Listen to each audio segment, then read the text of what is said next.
Welcome Hi. back, Cupid's crew.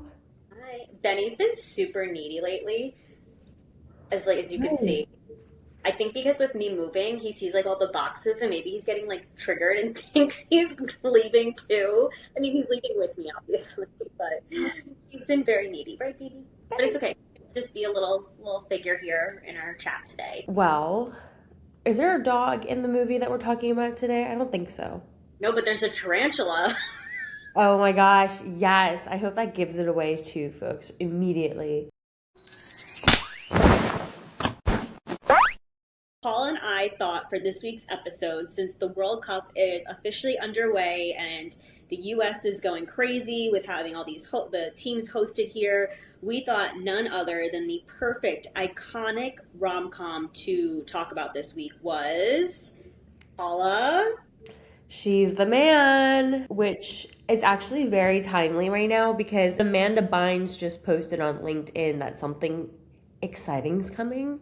So, Wait, Amanda Bynes posted on LinkedIn. yes, she's on LinkedIn.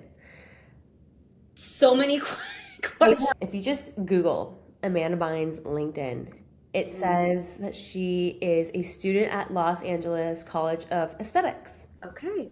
I mean, she lost herself for a little bit, which is, common with all these child stars that start out really young and go hard really quickly and really fast. So I hope she's coming back because this movie made me miss her a lot. When watching this movie now in my late 20s, I realized no, sorry, grammatically, she, Lindsay Lohan, Hilary Duff, they were all of the ladies that I idolized when I was a kid. I loved the Amanda Bynes show.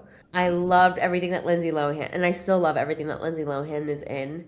Hilary Duff was when she was going through the whole movie phase, and I mean, I'm going to her concert next week, and I'm I so was excited. gonna say, Paul is one of the lucky few that snagged some tickets. I know, I mean, they're lawn tickets, let's be real, but I But will be still, cheering from closer than from my home for once. But okay, let's just get into the movie. Let me tell you. I mean, I can't imagine that someone hasn't watched She's the Man. But in case you haven't, there could be someone out there who has not watched it, and no judgment. And I'm so grateful that I can introduce this to you. Okay, so She's the Man is about a football mad teenager who is incensed when her high school cuts the girls' soccer team and refuses to let her join the boys' side.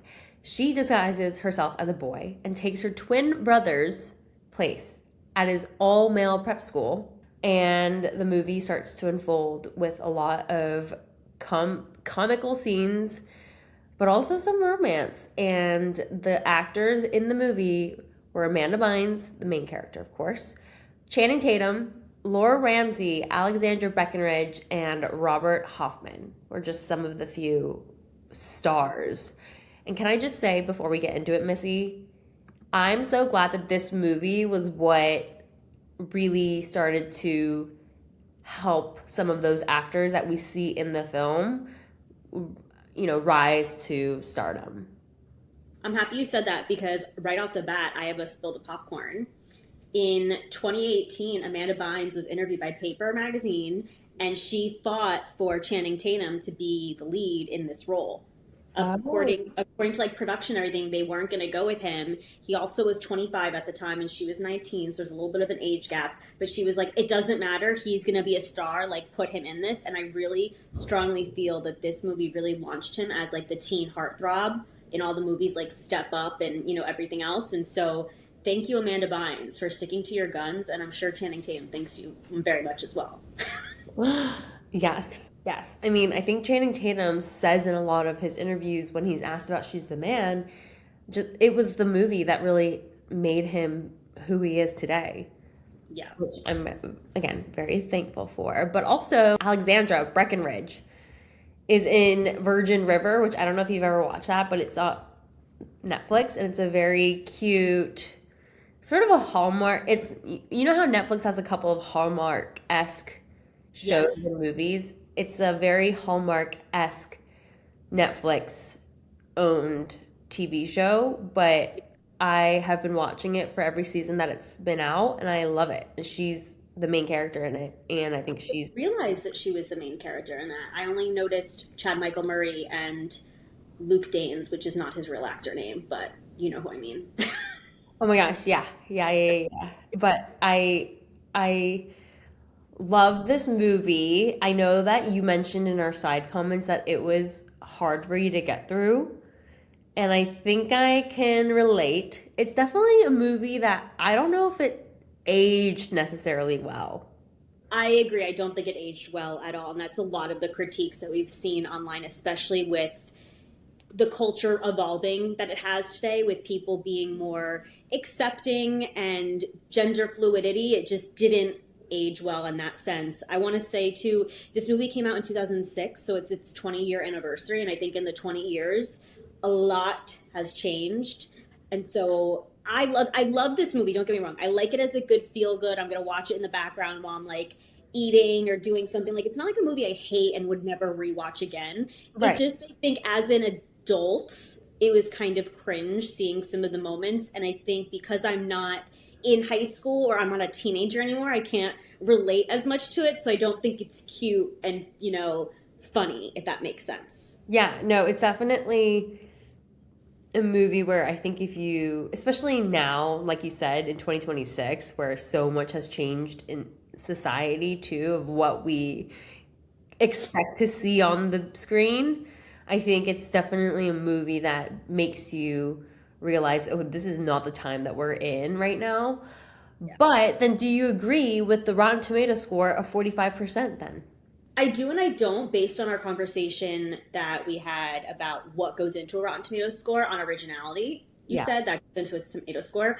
So I was going to say this later on in our podcast, but I guess I'll just say it now.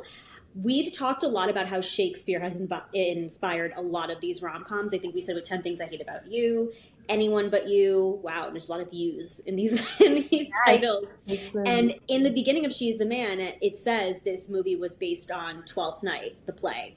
And so I did some digging and some research, and the production team really kept a lot of the basis of Twelfth Night in this movie. Oh. And so based on pure originality, yes, I agree with the Rotten Tomatoes score, but I think they did a great job of adapting it for the 2000s.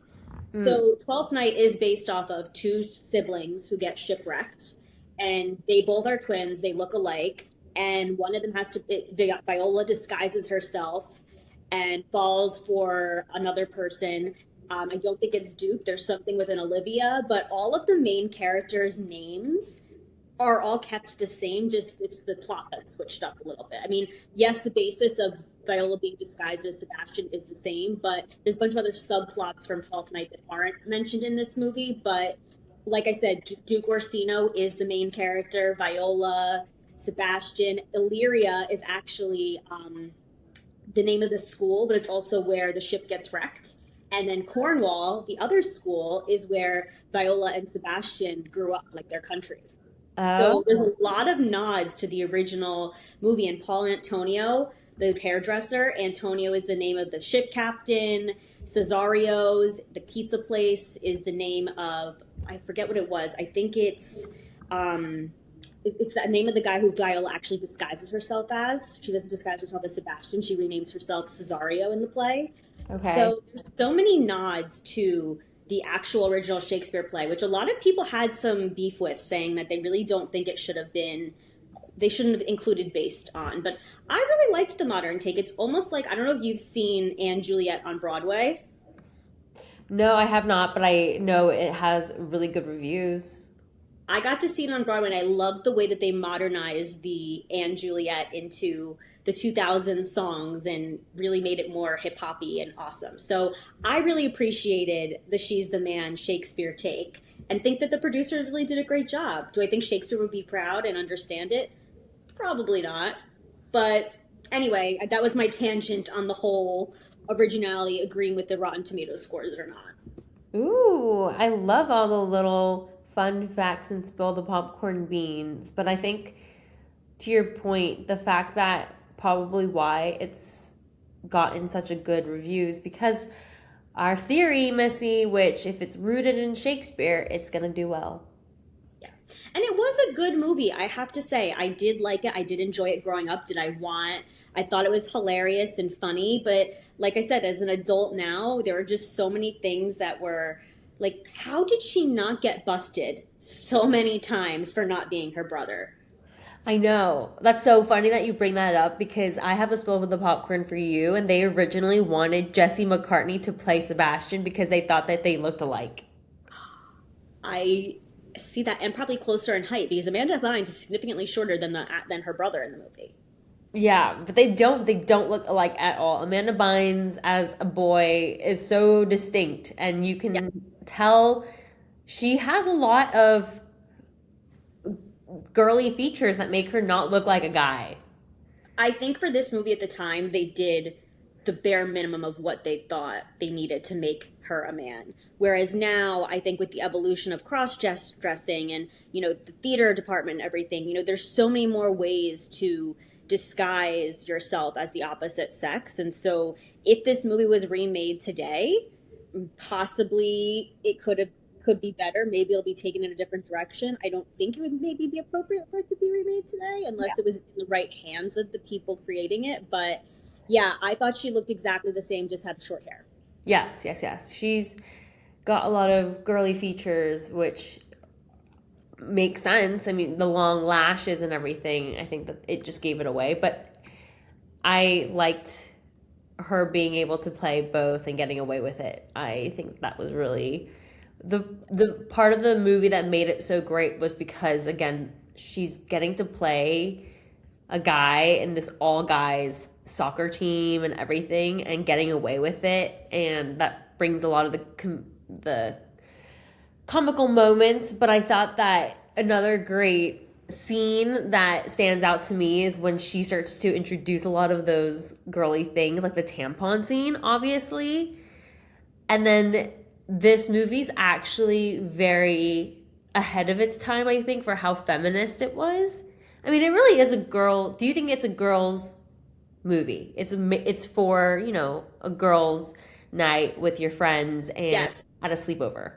Yeah, I'm happy you said that because the conversation that not Sebastian, well, Viola Sebastian has with Duke, where he's like, "You're always objectifying women and talking about their bodies. Like, I want to get to know someone." I mean, that's because she's going off of what she thinks and what boys portray. Most guys do talk about her, seem to want. And I love that we get to see Duke, this masculine macho man, be like, stop, don't talk about girls like that. And he constantly feels uncomfortable about it in the movie when she's trying to be that kind of, I guess, typical bro, if that makes Yeah. sense. Yeah. I mean, I know So because yeah, we love talking about off campus, but you keep talking about off campus. I've finished my off campus. I know, but because I've recently watched Off Campus for the first time. Yeah, I know. I know. I thought, Why are you telling me this now on our podcast? wait, no, because now we're just gonna talk about Off Campus. But I like how this movie did the same thing that Off Campus did, which was basically shut men down for not being more supportive of the girlies. And I think that Off Campus did a really great job at that. And so that was probably the reason why it was so well loved too. And She's the Man was one of the most original movies, at least for our upbringing, to have kind of done that. Because usually in rom-coms, I don't know, there's a lot of the guys not acting in a way where you can get into the girl's head, if that makes sense. But Yeah. this movie, because Amanda Bynes is playing a guy, like you said, she gets to tell the guys how and what women probably appreciate. Which, okay, we have to talk about the meet cute moments because there's so many in this film, just like any other Shakespeare play. But I think that the meet cute moments are also really great at showing, I don't know, because there are two, right? I would say there's two. When Viola meets Duke at the carnival, because she's Viola, that's their meet cute moment. Yeah. And then Viola as Sebastian meets her roomie for the first time. Yeah. And they're all scenes where it's cute because you're basically meeting the same person, but You just think that she's a guy in one of them. Yeah. You think that Justin, the ex-boyfriend, was super toxic? Do I think that he was super toxic?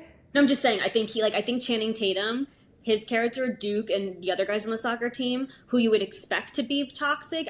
I love seeing the clear distinction between the teams and the guys, because Justin, her ex, was so toxic, saying like girls can't play sports, or like wasn't supportive of her playing soccer with the guys. But Channing Tatum obviously comes around at the end and is supportive. So I really enjoyed seeing the two typical, I guess, male egos. Yes, yeah. No, I think yeah, he was definitely toxic in that again, he wouldn't stand up for his girl when she needed him the most. But beyond that, he was just not very substantive, you know? His brain is just He was pure looks. yeah. I mean, even to that, I don't know. I mean, when you're standing next to Channing Tatum, do you really have a chance? I gotta tell you though, the other guy, not Toby, was Toby the other guy who was his friends? Who were the two roommates? Toby and Andrew, I think it was. Yeah, yeah, yeah. I know. I think his name was Andrew. I thought he was cute too. I mean, they're all very, very cute, but Yeah, Tatum but next Tatum level. is. I mean, first of all, Yeah. I think we really need to talk about is this movie supposedly takes place at a prep school, boarding school. You and I both went to boarding school. Besides my crush, who happened to play soccer at the time, no one else looked anywhere near like Channing Tatum in high school. Yeah, no. I mean, I don't know how old he was when he filmed this, but I don't think he was in high school. He was 25 when he filmed it. Yeah, which is, I mean, that's 7 years from when you leave high school. Yeah. I have to say, high school teenage Missy watched this movie, and I remember when we were at boarding school, we had to play team sports. Like, that was a requirement for us instead of having gym. I purposely chose soccer because I wanted to have my my Viola Duke moment with my crush who played soccer, and it just never happened. Oh my gosh. Yes, we have to talk about all of your soccer, Missy and her soccer. The moment Missy was athletic for like Do we say fantasies on this show? fantasies. I mean, I thought I was Bridget from Sisterhood of the Traveling Pants every time I took my hair out. Yeah.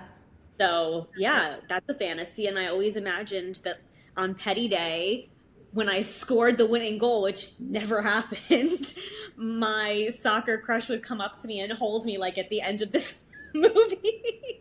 Okay, we have to talk about how that's so true though. And this movie, I think, nods at that, where it's so apparent that guys don't think the way that girls do. Yeah. And I think that that's probably one of the reasons why I liked watching this movie the first time, is because it's so apparent that guys and girls are kind of cats and dogs and they don't really think about. And I'm so for, especially during Pride Month, where we're talking about guys and girls, but in general, people can really surprise you as to how you're probably think in your own head and you probably don't know what that person's actually thinking, whether.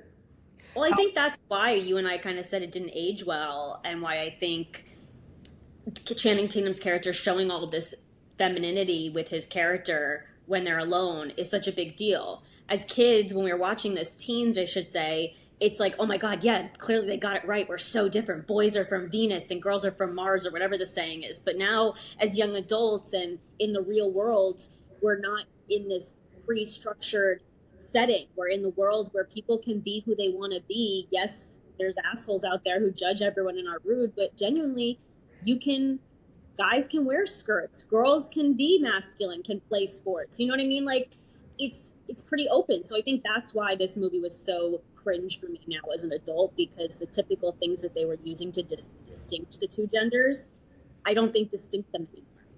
Yes. Yeah. I agree. I wish we had a guy's opinion. Well, drum roll, please. I have a friend who is my coach at Orange Theory. He runs several marathons as well, but he played soccer very heavily in high school, and he's going to be coming on in a little bit to talk to us about his perspective of She's the Man. He had never seen it before, so this was his first time seeing it, as well as the soccer of it Okay, we need to tell everyone how old he is. all. I think This he's is his already. first time watching She's the Man. Yeah, he also is a huge anti Taylor Swift person, so me and him really butt heads a lot. So for me to ask him to come onto our podcast is a really big deal for me, and respect his opinion respectfully.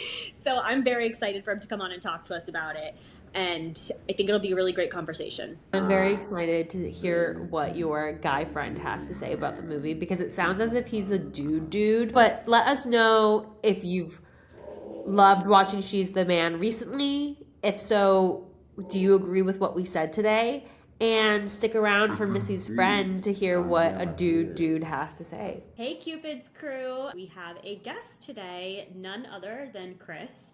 I feel like Chris is actually the real life Duke Orsino from the movie. I don't know how he feels with me saying that because I know that he had some very strong opinions about the movie, which we're super excited to get into. But Chris and I met because he's an Orange Theory coach, or pro Orange Theory coach, I should say, and he played soccer in college, correct? Yes. And Yep. I thought, what better than to have a male soccer player on for this episode to talk about the game and to talk about it from just a male point of view. So, Chris, would you want to, do a little intro? Tell us a little about yourself and Yeah. why you should be the one doing this interview. Absolutely. First of all, thank you for having me. As Missy mentioned, that I'm in the fitness space as far as what I presently do. Orange Theory coach, Alpha Fit Club coach, avid marathoner and High Rocks competitor. But I've really been a soccer player my entire life. I played from, the time I was in kindergarten all the way up through college and even after college in like pickup games and men's leagues and stuff like that. But DeSales University, Division III school, three-time conference champion, NCAA appearances for 3 of the 4 years that I was there, and also made all-conference first team for 1 of the years that I was there. So, not only just an avid soccer player, but also an avid soccer fan. Still watch games all the time and even have the World Cup on now as we're doing this podcast. So, of course. So, just avid soccer fan. And then, romantic comedies, not necessarily my space quite as much, but, certainly anything related to soccer, I can certainly eat up and also just kind of weigh in on, my thoughts. So happy to be here. Awesome. Well, we'll keep it quick so you can watch your World Cup games.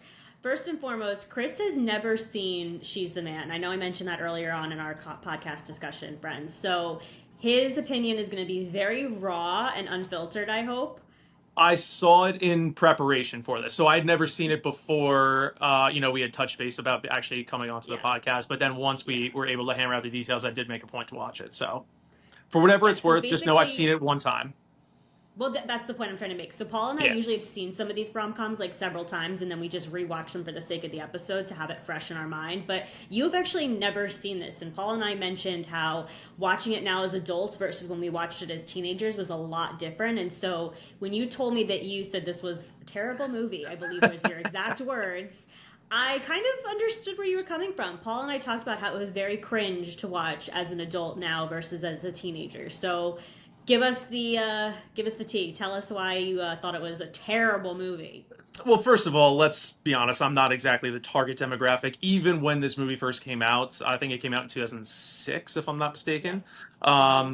Even back then, it was never geared towards somebody like me. But having watched it now, and actually, to be fair, I'd not even considered the fact that, like, hey, I'm seeing this not at the, the height of the zeitgeist necessarily, or height of its popularity, but now it's just, there are a lot of things. I'm very, very critical when it comes to a lot of pop culture, soccer phenomenon, even something like Ted Lasso, which I love that show. When I first started watching that show, going into it, I was going to be very, very wary about like how it's going to be portrayed. Are they going to make it really authentic? And they did a very good job. This was not necessarily that. There were certain elements in this movie that I was able to pick out down to the soccer posters that are on the dorm walls and everything. There's players there that I knew. One of the guys was Eddie Gavin. I know players that played with him. Um, and there's other professional soccer players that are kind of adorning the wall that breeds a little bit more authenticity to it. I like those elements, but then there's things that are just like very, very cringe as far as how soccer gets portrayed. Certain movements, and I'm not so much not trying to be so critical as far as that goes, only because these are actors first and foremost. I don't expect them to be good soccer players, but the biggest thing that I was just like, oh, that is not how things go, is the face paints. Face paint, players are not painting their faces before they go into a soccer game. And there was even some like plot elements that tied to exactly that thing, the face paint, where it's just like, okay, Amanda Bynes' character comes in at that halfway point of the game, halftime, and she somehow just changes her clothes, but she already has the face paint and it's worn down. It's just like there were some elements like that where I'm just like, all right, this is almost a plot hole of seismic proportions that is very, very cringeworthy.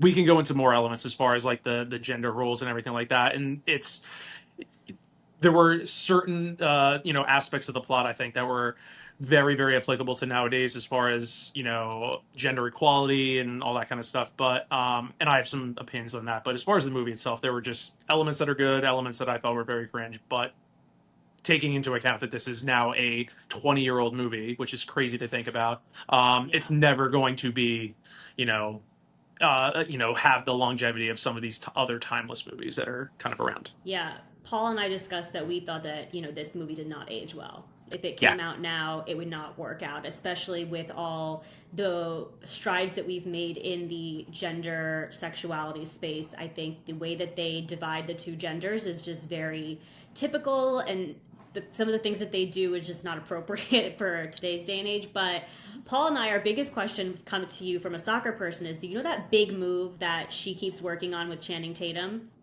The bicycle kick? I believe it is. Yes. Yeah, sure. Big move at the end where she scores the winning goal, and but you see her constantly working on that with him.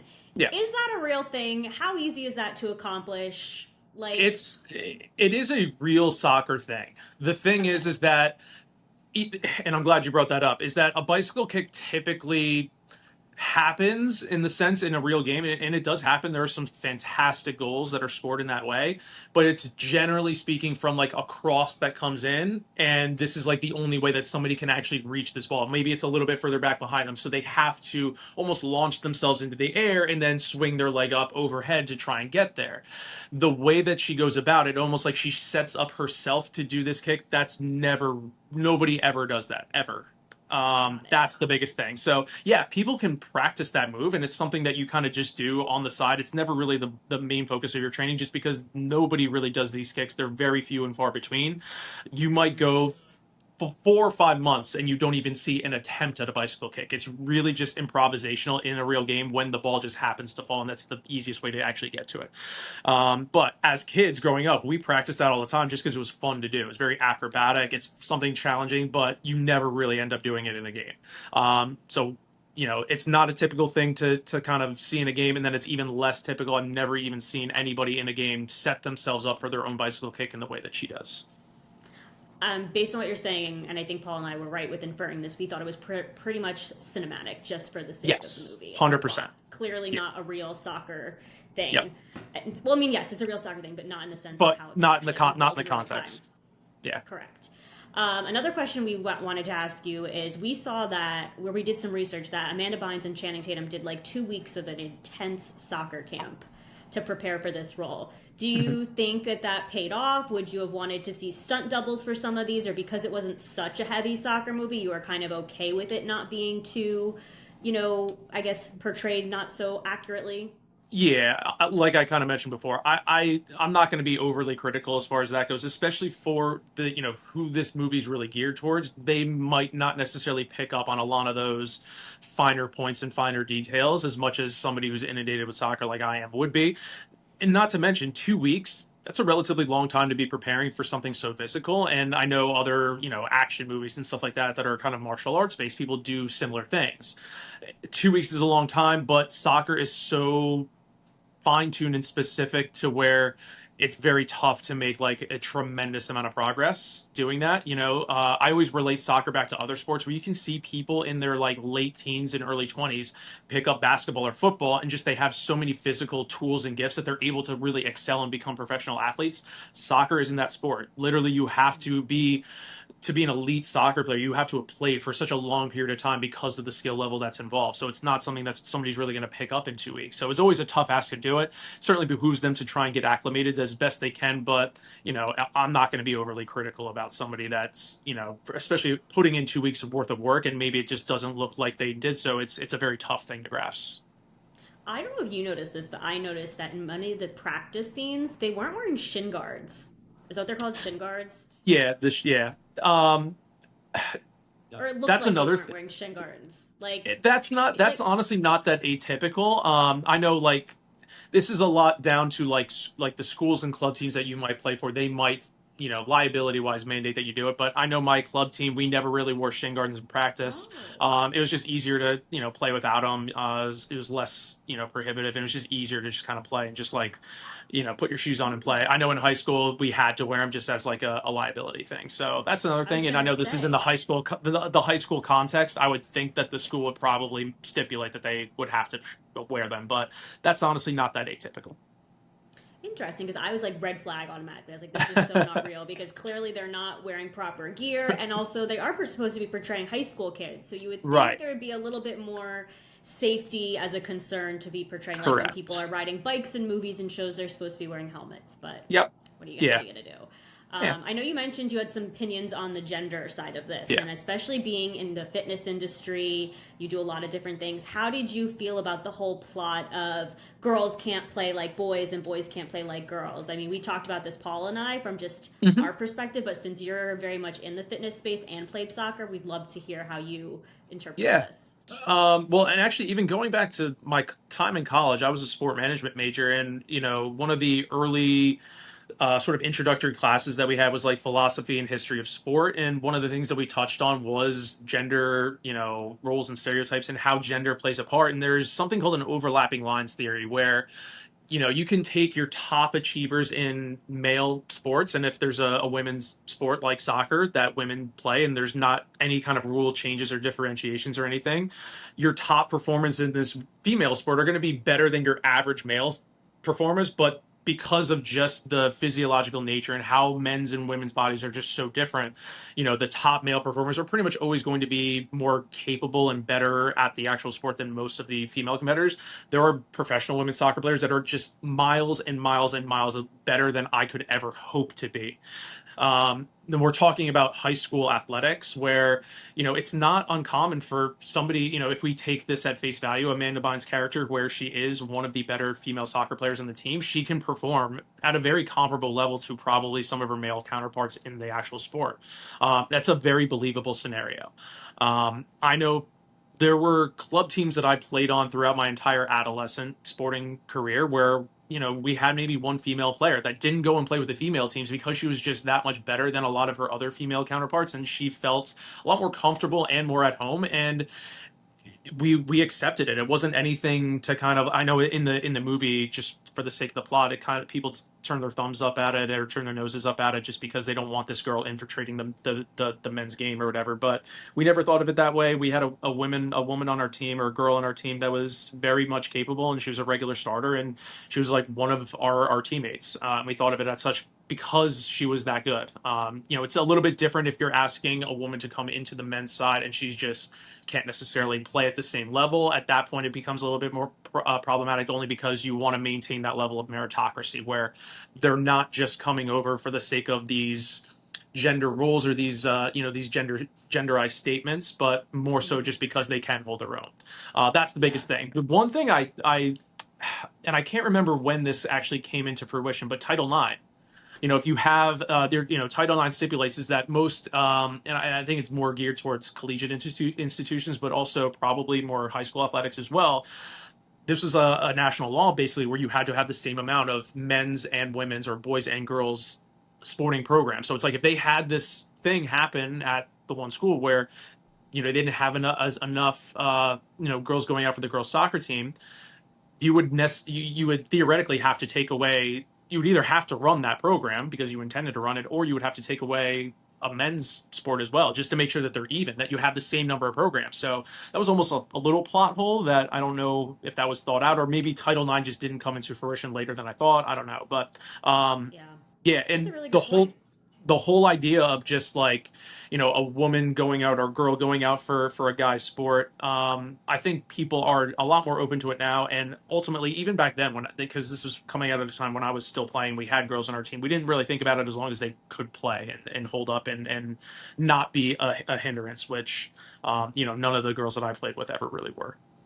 I feel like it's interesting when we're younger, like maybe before fifth grade, we're constantly like put together, boys and girls playing sports. We're not really Hmm. gendered. And then once we Yeah. get to like a certain age, we're separated by our gender.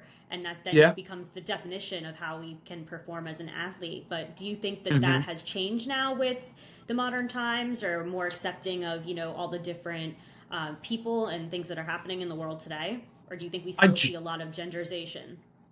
I generally think we are. I think this is going to depend on a lot of like who you follow, what crowds you go with, and everything like that. Politically, socially, whatever it is. But the content that I see, I feel like everybody's more or less a lot more accepting. And especially now as you start to see more non-binary people come into play. And I mean, that's the biggest issue that I struggle with necessarily is, do the, non-binary people, are they now competing on the men's side, the women's side, or are we just approaching this phase where there is no gender, classification, where we just do broad athletics? I think maybe that we're trending in that direction. I don't know. And it's a very difficult issue, but I think generally, people are more accepting of one side or the other. Yeah. And I don't know if there's a right or wrong answer. I think you're always going to have some level of communication on what's right, what's wrong. I've, certainly welcomed any kind of woman that could hold to their own on a men's sport and compete on the same level. Even doing high rocks, you see women in mixed gender competitions, and they come up to the men's weights. And I've trained with women that could do just as much on the resistance training that the men could. So yeah, it's becoming a lot more fluid in more ways than one.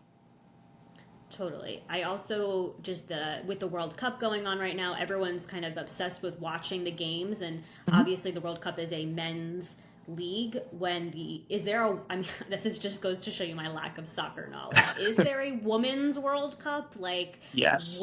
do you think if the women's World Cup was taking place right now, it would get as much traction as attention as the men's World Cup? Is female soccer as popular as male soccer?